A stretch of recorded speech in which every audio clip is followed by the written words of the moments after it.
All right, all right. Here we go. Surprise live stream coming. Ladies, hear me.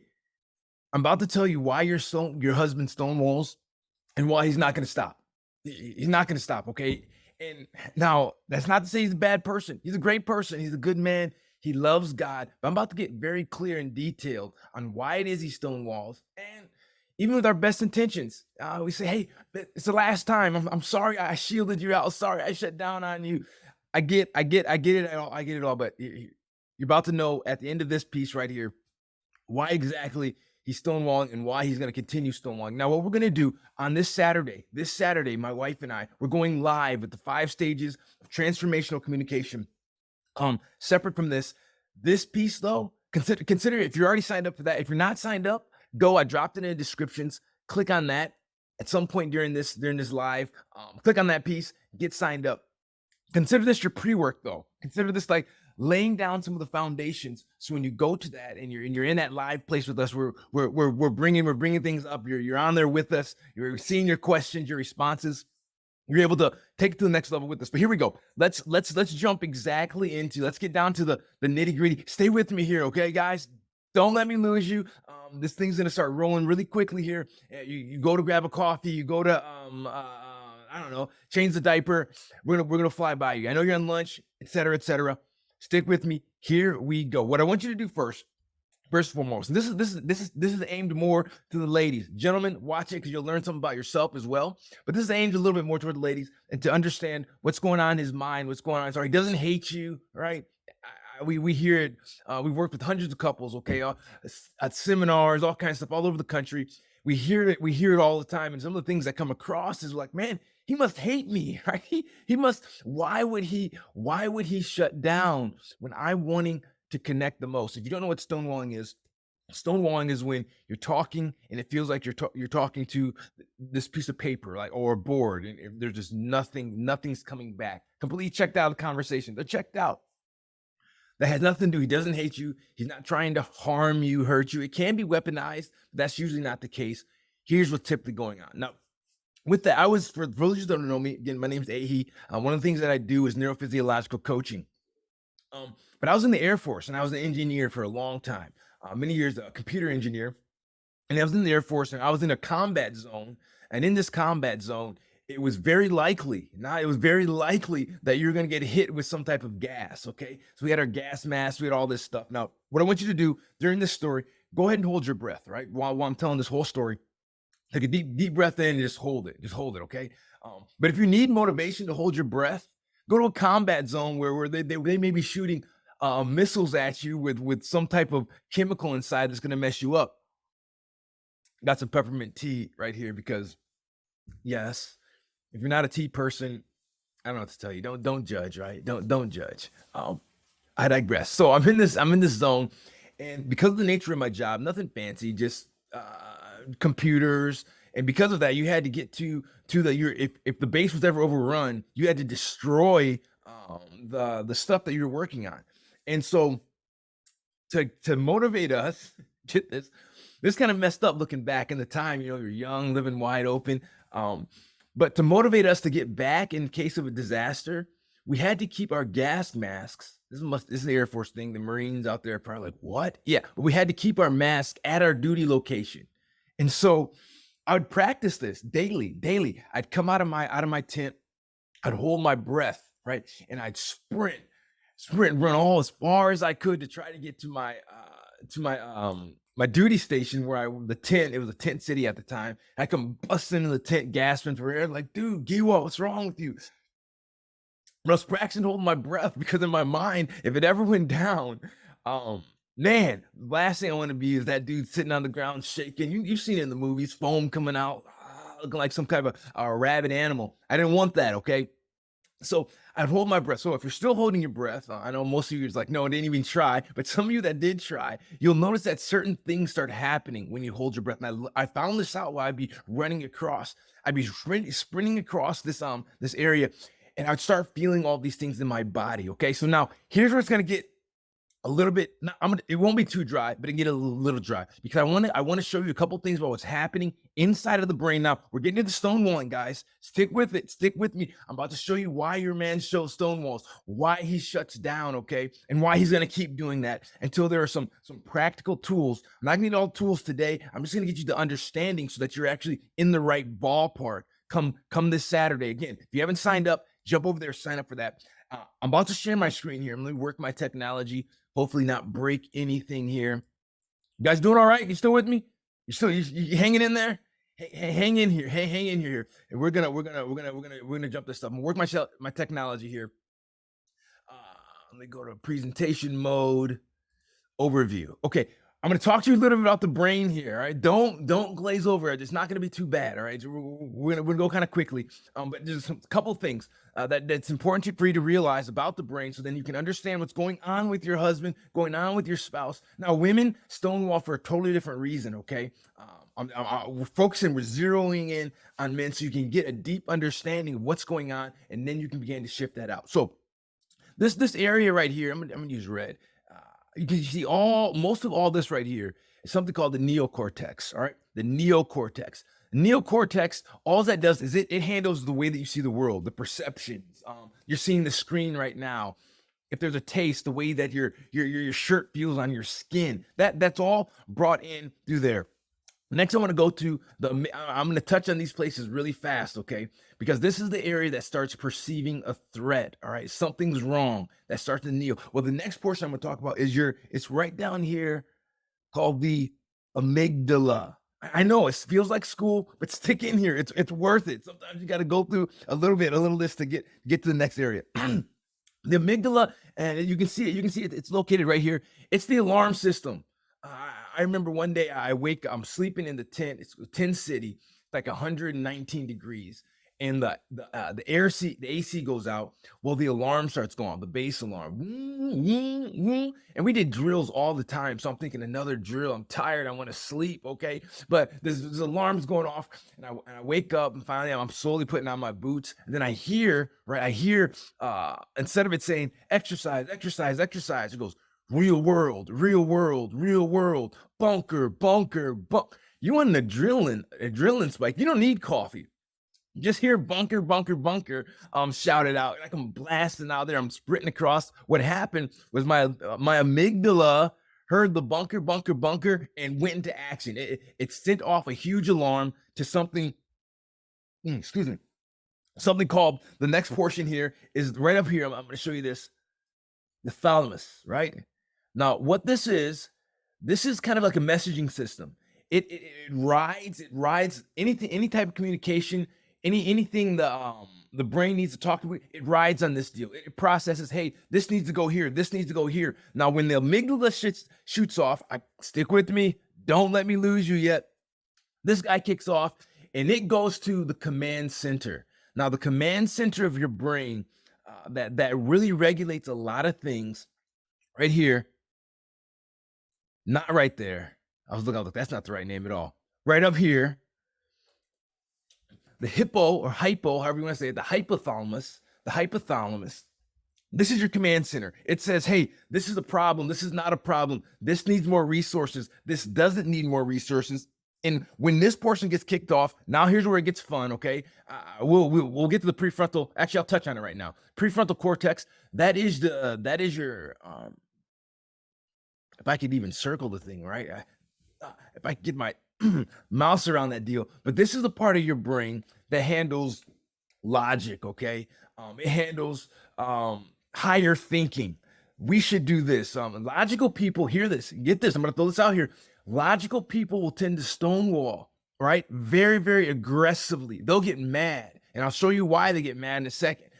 They'll get mad when they're having to stonewall, but I'll touch on that in a second. But anyway, so we're at, so that triggers off, the command center triggers off, and it hits something called the brain stem, all right? The brain stem right here, it's going to communicate to the rest of your body. It's going to talk about your breathing, your heart rate. It's controlling all those functionalities, right? But it's getting its orders from that command center. And I'm gonna stop the share so we can You guys are getting too excited about the graphics. I know you're getting too excited about seeing the diagrams of the mind. So I gotta calm you down a little bit, right? Bring you back in here. But here's the deal, guys. What happens here?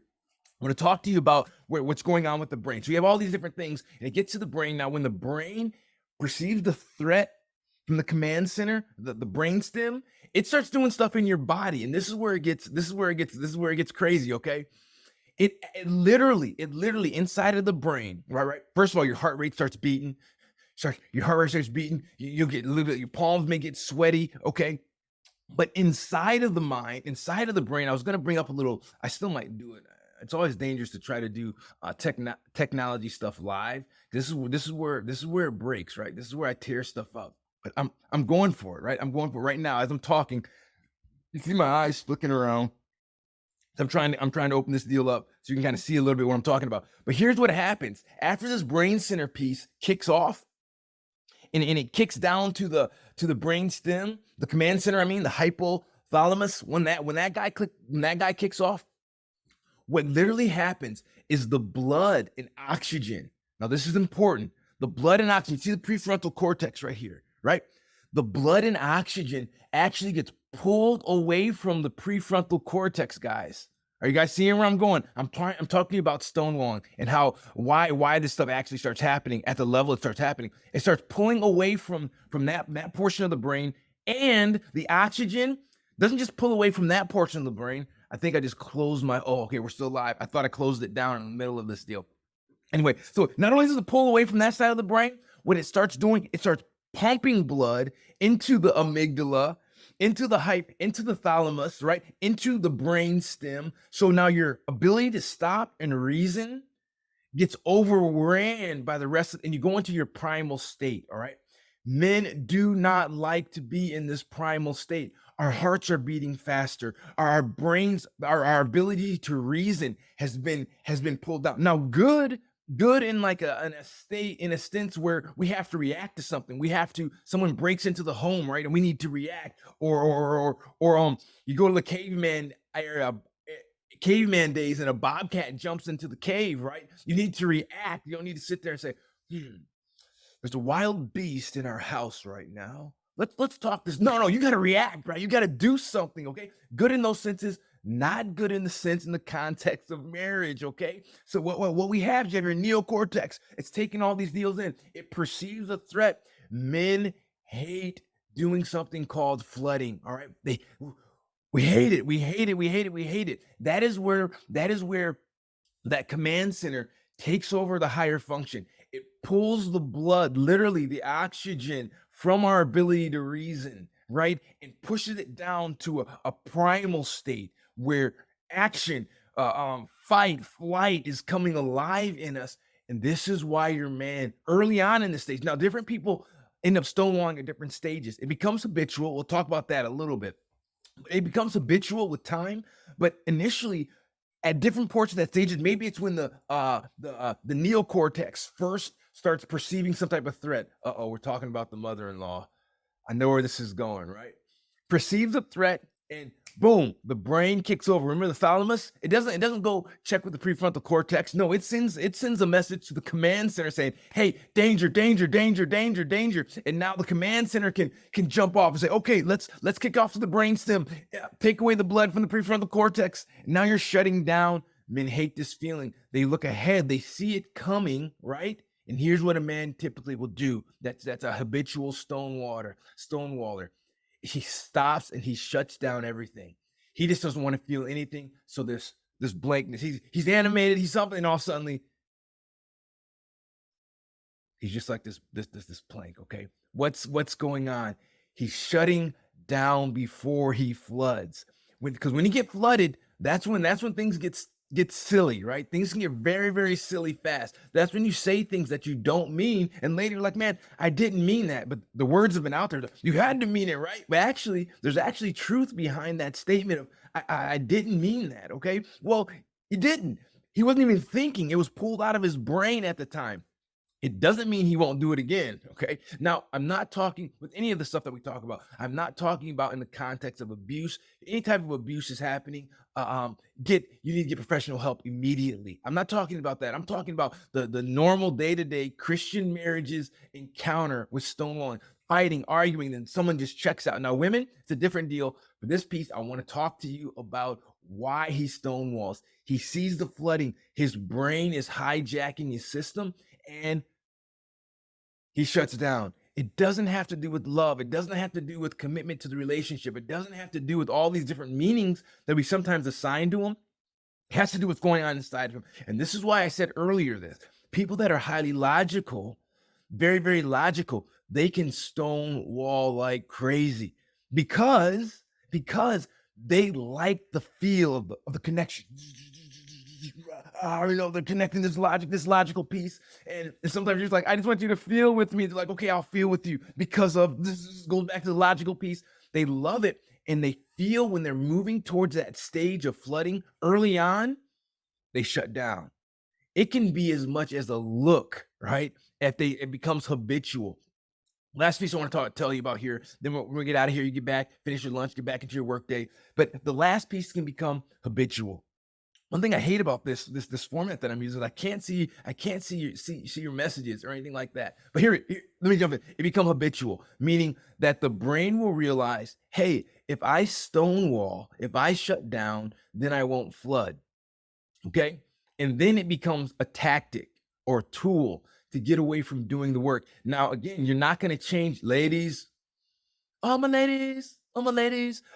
You're not going to change this by saying, just stop it. Just don't do it. You're not going to change it. There's a basic understanding. We're going to hit this hard on Saturday. All right. You got to understand how a conversation needs to flow. If you understand those 5 transformational stages of communication, how they should operate, what it does is it prevents the feeling of flooding or the fear of flooding, the neocortex saying, hey, this is leading to a horrible spot. It prevents that because it knows, hey, maybe come to a tense spot, but even in the tense spot, even in that the friction, we're in a process, a proven process that's going to lead us to that final stage of compromise, agreement, or understanding, right? So all that to say is, hey, you can have the best intentions. You can have the best reconnection talks or reconnection moments after stonewalling or flooding has occurred. Okay, you can have those things. It's going to come back up again. Why? Because we're talking about a physiological response. Okay, so what do we do with this for right now? A couple of things. One, we allow ourselves to stretch out in grace a little bit, right? That's what we're called to do, really, as Christians, as believers. Jesus has done so much for our lives, so much for so many of the stupid stuff that I've done and continue to do. His grace is there. His grace, understanding that, hey, certain things are a process. They don't just turn on and turn off like that. And his grace is sufficient. And we're called to be his reflections, not just in the world at large. Yes, at the world at large, but it starts right at home with our spouse, because our spouse and the relationship, the way that we show grace to one another, our family sees that, our children sees that, right? And then we carry that into our local church. Our local church feels that. Our family, man, your family is gracious. They get this idea of grace of Christ. Now the church begins to push that out on the community. Are you tracking with me? We say it all the time, over and over and over. Healthy individuals create healthy marriages. Healthy marriages make healthy families, churches, communities. Now communities can change the world, but we first start with this guy right here, with you, with understanding. Yes, we got to get the tools and strategies. Sign up. I can't say enough. Sign up for the 5 transformational stages of communication. Absolutely free. No strings attached to it. We're passionate about this. Cammy and I, we're passionate about getting the best that we can out to you at a high level that's engaging with tools. And when you sign up, you get access to the tools. You don't get access to the tools any other way, because we like that when you engage your mind and you engage your body and commit to something, you're more likely to follow through long term. Listen, guys, God bless you. If you want to, you can DM me and I can send you the notes if you're trying to figure out what part of the brains. I need the steps a 1, 2, 3, 4, 5 of what's going on in his mind and in his body. I want to be able to read it for myself. Send me a message. If you see this Instagram, wherever you see this, send me a message through that portal or go to my Facebook page, send me a message there. And I'll send you the actual notes. I never try to hold anything back, but I don't want to spam people either. So I always ask, hey, ask for what you want, right? You're never a bother. I was just talking to somebody and they were like, man, I wanted to reach out earlier, Ed, but I felt like, it was gonna be a bother to you. I know what you're doing. Look, no, you're never a bother. Reach out, connect. God bless you. I pray for your marriage. I pray for your home. I pray for your family. I pray for your churches. I pray that Jesus will do exactly in your life everything that you open him up to do. God bless you. Hope to connect with you and see you soon. You guys take care, all right? Got to work the technology again now, right? Let me work technology.